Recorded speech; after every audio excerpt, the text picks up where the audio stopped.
welcome to Pagan Coffee Talk. Here are your hosts, Lady Alba and Lord Knight. So we are going to talk about the commodification of craft. Something that I have been noticing and that has been driving me absolutely bonkers in our community is what I can only call the commodification of craft or witchcraft or even paganism. I don't disagree with you. I go out online. Of course, I'm hunting for subjects and stuff like that we could talk about. And I'm sorry, there's at least once a week we have one of the mystery boxes. Social media is overrun by it. The internet in general, right? It's all about buying, acquiring. I mean, look, you and I remember back in the day when anything that a witch had or used on a regular basis, we either made it was given to us, or we grew it. Don't you remember the looks you used to get when you sat there and said, "No, I bought my Atham"? Yes. And we were considered very modern for having done that. Yeah. Because, of course, our elders were like, what do you mean you didn't get out a forge and beat your own metal to death and, temper it yourself? Well, no, I remember Lord Men sitting there telling me when the LaFars first started doing their classes and stuff, there's a recipe in there on how to make paint. Yeah. Special paint. Yeah. Which they made, and it took forever for it to dry in the whole 9 yards. Yeah. So I'm kind of in that headspace right now of how did we become spiritual pack rats? Buy, consume. Oh, I need this and I need this and my altar needs this and I have to buy this. And oh, look, I've got 17 t-shirts that proclaim, my faith and my other car is a broomstick and, everything. In this file box I have of tarot cards. Yes. Decks and decks of tarot cards. And, it was one thing, right, to have what we used to call occult stores, right, which now have become more metaphysical or spiritual centers in a lot of communities, which, hey, that's great. I still love supporting those businesses, especially when they're locally owned, because they do create a hub for our community. And they have local products. Yes. But, when, Willa the Witch is on Instagram and Etsy and, whatever else. Wait a minute, what did you call it? Willa the Witch, you know her. When they're, it's just everything from, the spell boxes and the potions, the lotions, does everything we buy need to be spiritual in nature? Everything, right? Does our shampoo need to have a mystical component? No, it really don't. Right. But again, like I said, I can understand buying shampoo from a local, an herbalist, maybe. Sure. Making it, whatever. But it doesn't have to.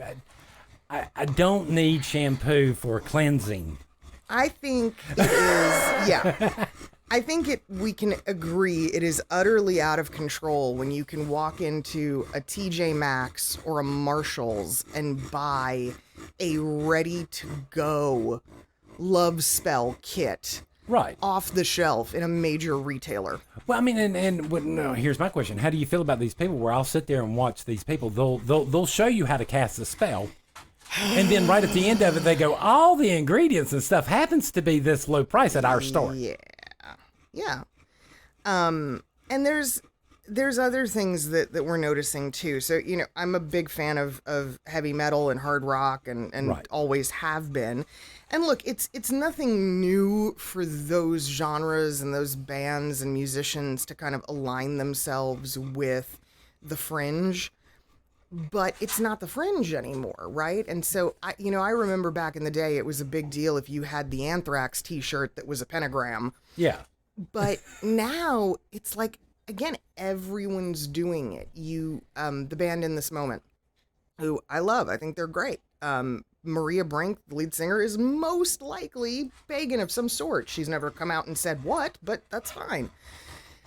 But when all of their merchandise has, some big giant pentagram on it, and I've had friends say to me, oh, I saw this and it made me think of you. And I'm like, thank you. I won't wear that. And it opens up the discussion of, well, why not? I thought you were a witch. I thought this was your faith. Well, exactly. It's my faith, not a fashion statement. No, it's not. I don't feel the need to display that 24 hours a day and out in public and at the coffee shop and the grocery store and wherever I or at that business meeting or at that interview or. But to me, it's a lot of other people capitalizing on the faith or capitalizing on what the statement that they think it makes. I don't know about you, but I'm not here for a statement. No, I'm not either. Never was. Yeah. You got to remember, we were brought up and taught that whole entire hide in plain sight. It was hide in plain sight, but I also go, okay, as a kid of the 80s and the 90s, right? I was no stranger to the goth. Right. Culture and everything that came out of that. I mean, hell, I was definitely a part of it. Who, us do golf? No. But I never felt like, again, I had to explicitly marry it with pagan items, symbols, things. We just wore a lot of black. We wore black makeup. We did weird things to our hair. We wore a lot of safety pins. Our parents really didn't like it. We read a lot of Anne Rice, but other than that... but this was that whole entire, going against the establishment. Yes, absolutely. Absolutely. Right? And I think here's where in the world we might be having a problem, is now we have become the establishment. Yeah, which is really weird. It's really strange. And you have become the man. Yeah, but it's funny because I go out and I see younger people and I see kids especially, and I with all of their, again, I say pentagrams mainly because that's the thing that always catches my eye, or their triple moon goddess, that kind of thing. Right.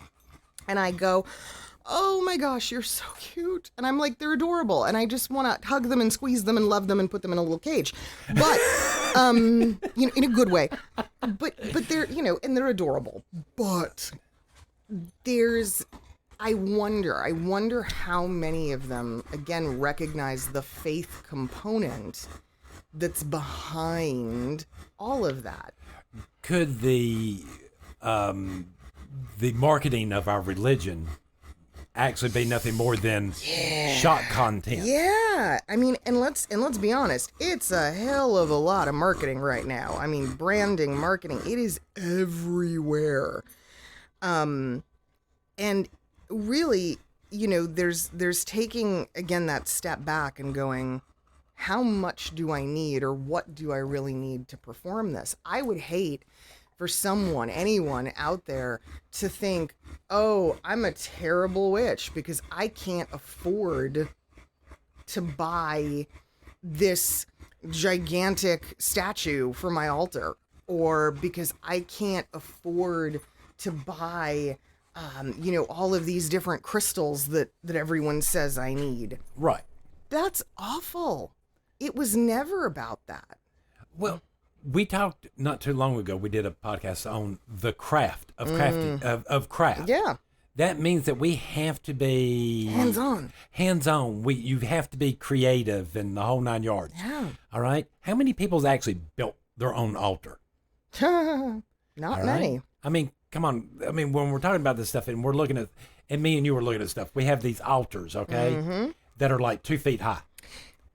I think typically, when it comes to something for like us, that, this is a no. This causes you to kneel. well, it's funny, right? Because So, I mean, like what you said, okay, building altars. I think typically that's reserved for groups and covens and temples and places where you have a large workforce and you can afford to do it. But I still have the same altar that I had when I was 17 years old.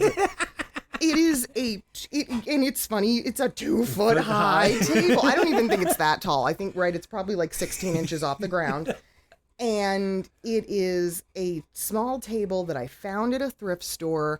I took it home, I sanded it down, I cleaned it up, I painted it myself, and I still have it. Now, do I still use it as an altar? No. It's decommissioned for lack of a better way to put it. And was it, the tiny size and all of that? Sure, because back then I lived in an itty bitty studio apartment. I had nowhere to put anything. And yes, I would get on the floor and I would sit cross-legged and I, take up a yoga pose. And that's where I created sacred space at the time. Right. But now, again, you can go on Etsy and buy any manner of thing. Now, don't get me wrong, they're beautiful. Oh, they're gorgeous. And the craftsmanship going into some of these things is exceptional, but I feel like people really think, oh my God, I need to have that. No, your religion should not be based around a wish list of purchases. Well, I mean, we would be just happy with an altar made out of cinder blocks and a piece of wood. I've done that too. And it's easy as... Yeah. And there's no metal. I mean, I've used just a slab of stone on a piece of wood as an altar. I mean, so, and it's not just us, right? Other faiths, I think, experience this as well. I think yes. Christian faith and the Jewish faith have probably seen the most of this in modern society. Because as people evolve and as we, economically, right, statuses change, we do better, we make more money, we start to, maybe become a little bit elaborate. Right. In some of our practices and some of our tools. I don't have a problem with any of that. I just have this problem with when you go out onto Amazon and you look up and they have the witch starter pack. Yes. Yeah. I mean, and you're sitting back going, what? My question on that is, who is it that determined that is the witch starter pack and why? And why? Because what gives you, anybody, right, the right to say, oh, this is absolutely what you need to start becoming a practicing witch? Bullshit. You need what you say you need, not what anyone else tells you need. It's so it's a little bit mind numbing. And and again, that spiritual pack rat idea, like I see some people where it's constant acquisition, new robes, new anthems, new always. And I'm like, you know what? I have Jewish friends who have had the same mezuzah hanging from their door for 27 years. Because once you've bought one, why do you need another one? Well, to me, it's sort of like getting initiated. Once you've done it once, yeah. Why do you have to go out and get initiated to 50 other?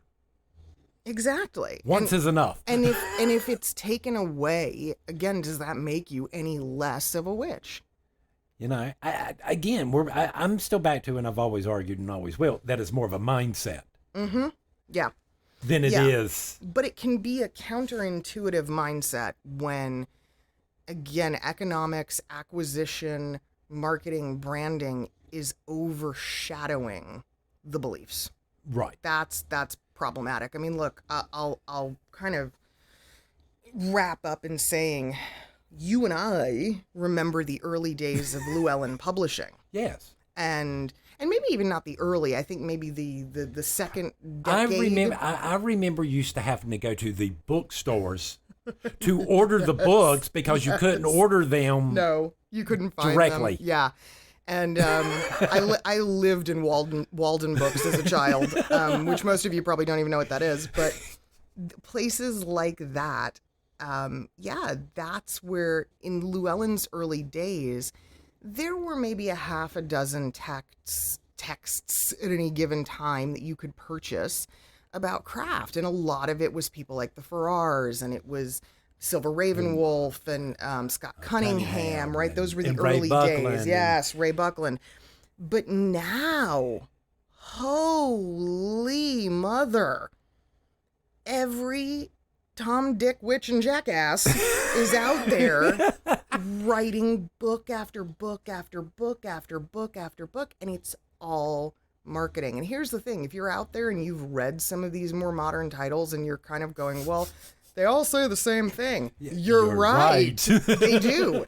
Because it's the same book being repackaged or, again, rebranded and republished. My biggest complaint on all of that was you bought the Scott Cunningham Solitary Practitioner. Then you got his advanced book. And then you start reading it. It's the same thing as the first book, but just reworded slightly different. It is, but at least he also gave us things like herbalism and animal work. And look, I was never a big Scott Cunningham person. To be honest, I kind of poo-pooed Scott Cunningham for a long time because I thought it was too base. Right. But he was doing a service for the community at the time. Some of these modern authors, I mean, sure, they're giving us their perspective, but again, I really look at Llewellyn now as a publishing house and I go, it's just a moneymaker. It's just a money scheme. Yeah. I mean, how many books on the spirituality of stones do we need? How many books on reading tarot? How many books on candle magic? Yes. I mean, I'm sorry. Love spells and meditation. I mean, at some point, guys, we have to kind of cut it off at the head and go, enough's enough. Well, I mean, that's just like, these books that they do the correspondence on. Mm-hmm. You have all these correspondence, but it's great to have the books and the correspondence and all this other stuff, but until you do something with it. Yes. But then what I see a majority of people doing is they'll buy these books, read them, and then they wind up on a shelf gathering dust. They do. And I mean, look, I'm no stranger to that. I have a massive collection of books, but I think what surprises people is often when they see my library, they see things like, they see philosophy and they see mythology and they see a lot of psychology. They see people like Carl Jung and and they look at that and they go, oh, that's not what I expected. And I go, yeah, because these books are much, much older and dive into specific topics that we can then use to further our faith, as opposed to a modern author just telling us, oh, sprinkle this on this and do this at this time of the moon and this will happen. Maybe for you. Maybe. I mean, let's admit it. Out of all the books you mentioned, the most dangerous one that we know of is Jung. Yes. and many young pagans, no pun intended, don't understand that. By the way, it's spelled Jung for those when it's young. Yeah. And it's true. It's true. But that's no longer the focus. The focus is on these very, again, branded attempts to get people to spend more money by dangling a carrot in front of them that, oh, this is going to teach you some incredible thing you didn't know before. I don't know about that. Yeah. So, it's frustrating. It's aggravating. I see the youngins with their hubcap size pentacles, and I'm like, oh, really? Okay. Well, that's a choice.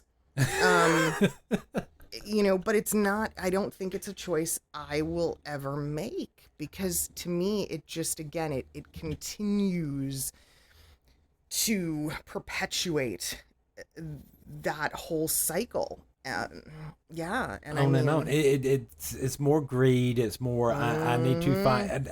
From what I've seen, I need to figure out a way to get more money from you. Yeah, and you're right. It's a lot of greed. It really is. It's a lot of greed. Yeah. I remember. You and I have been going to the Carolina Ren Fest for as long as I can remember. True. And when we started going a million moons ago, it was Renaissance, sure, and it was always that, fairy folklore, mysticism component to things, but it was mainly what it was. It was Renaissance based. Right. Now, we see a lot of pagan introduction. We see a lot of religious items, symbols, things, and we're like, wait a second. Well, and even make it even worse is this is the stuff, and you see it, it's mass produced. Yes. It's just... And even if it is being made by artisans, people fail to realize those artisans are traveling across the entire country in many cases. Right. And so in a sense, it is still mass produced. But again, it kind of became the more pagans came out into the light, the more witches came out and said, hey, this is who we are, this is what we are, this is what we believe. Everybody else went, awesome, let's sell you some stuff.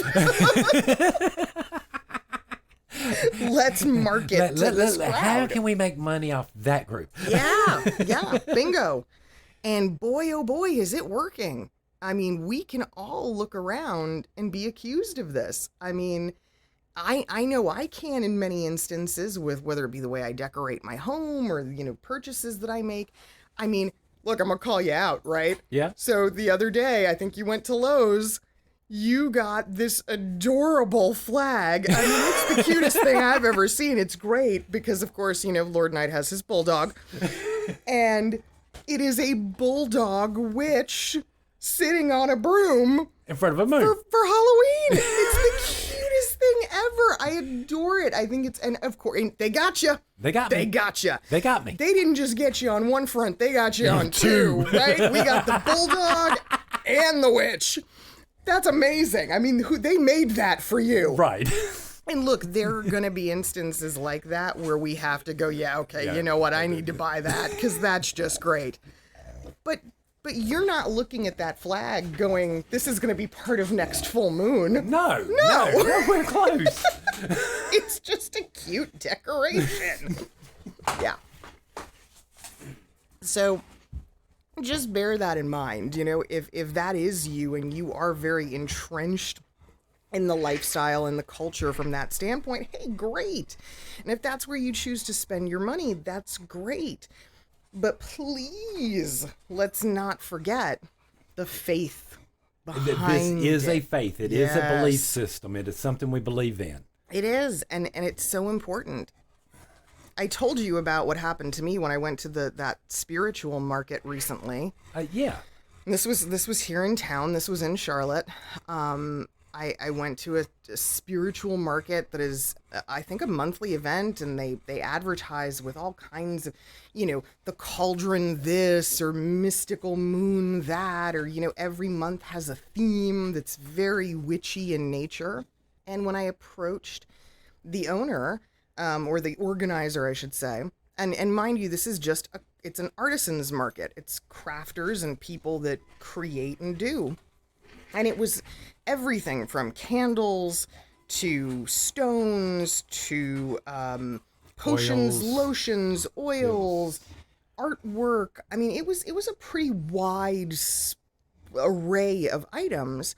But I approached the organizer and I said, we're a local group. This is who we are. This is what we do. We would love to have a table and answer questions for people and talk craft and she went, no.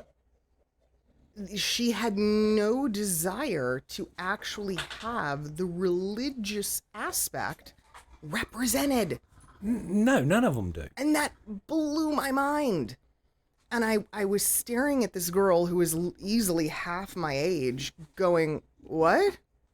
Because when I was her age, I would have killed for that opportunity for somebody to say, hey, we want to come talk or educate or have a discussion. Or I would have thought that was amazing. I mean, don't get me wrong. I'm still surprised Lord Men never put a distance thing between me and him when I first met him, because I was all over him going, no, teach me. Yeah, show me.